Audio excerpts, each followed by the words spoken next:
طالب أنس شاه حميد وليستعين عندما هو الحق.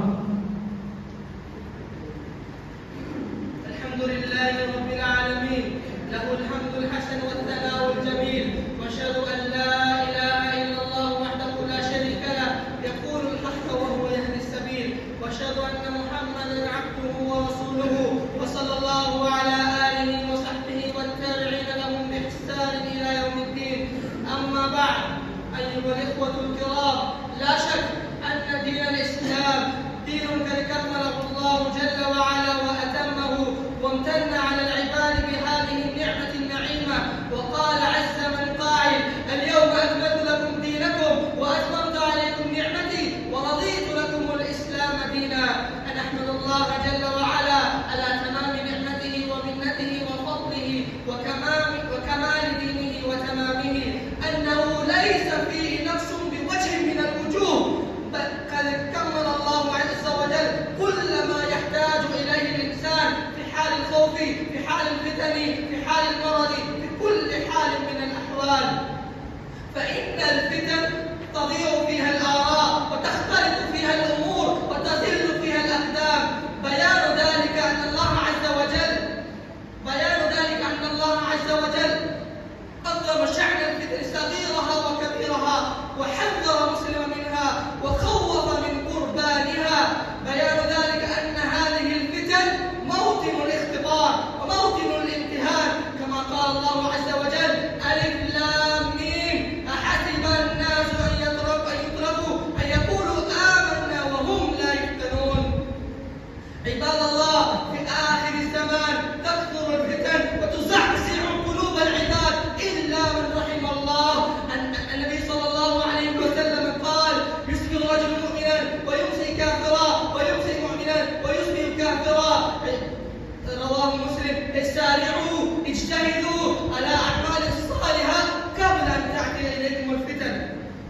ما هو موقف المسلم إذا رأى المسلم الفتنة الذي تضرب المسلمين وما نزل به من شر؟ لا ينبغي يتشفى بهم، لا ينبغي يفرح بما يصيبهم، بل المؤمنون إخوة. ينبغي أن نتألم ألم إخواننا، ينبغي أن نحزن بما أصابهم، أن ندعو الله بأن يرفع عنهم البلاء ثم يتخذ منهم العبرة. والعاقل يعتبر بغيره فينظر في هذه الفتن التي نزلت به المسلمين ما سببت من شر، ما سببت من ضرر، فيأخذ منه عبرة. ونشكر الله على نعمتنا، ونشكر الله عز وجل على نعمتنا. في الحقيقة هذه الدنيا، هذه دار الفتن، هذه الدنيا دار الاختبار، دار الامتحان كما بين. وخلاصة هذا المنهج أمور أذكرها أمامكم على سبيل تذكير نفسي وإخواني. كن قريبا من الله، لا يضرك شيء بإذن الله. احرص على كثرة الطاعة، ولا سيما قيام الليل. احرص في قيام الليل، ادعو الله واسأل الله، والله لا يضرك شيء بإذن الله، كما قال الله عز وجل: وكانوا قليلا من الليل ما يهجعون. ثم عليك بمصاحبة الصالحين، كن رفيقا لهم، جالسهم.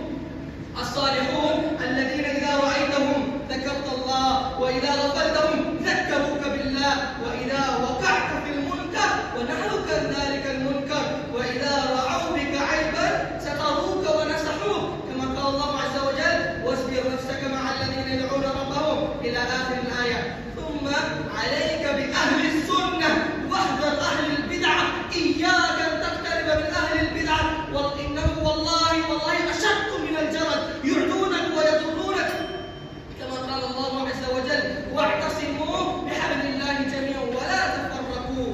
إخواني، عليك بتفقه أسماء الله وصفاته.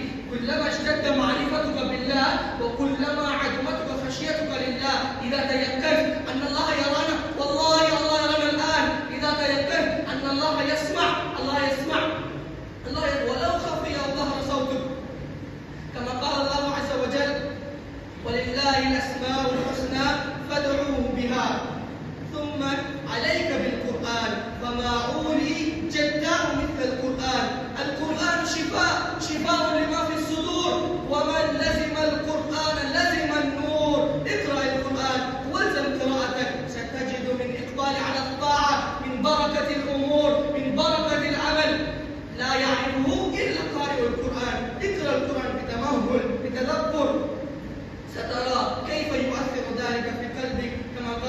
عز وجل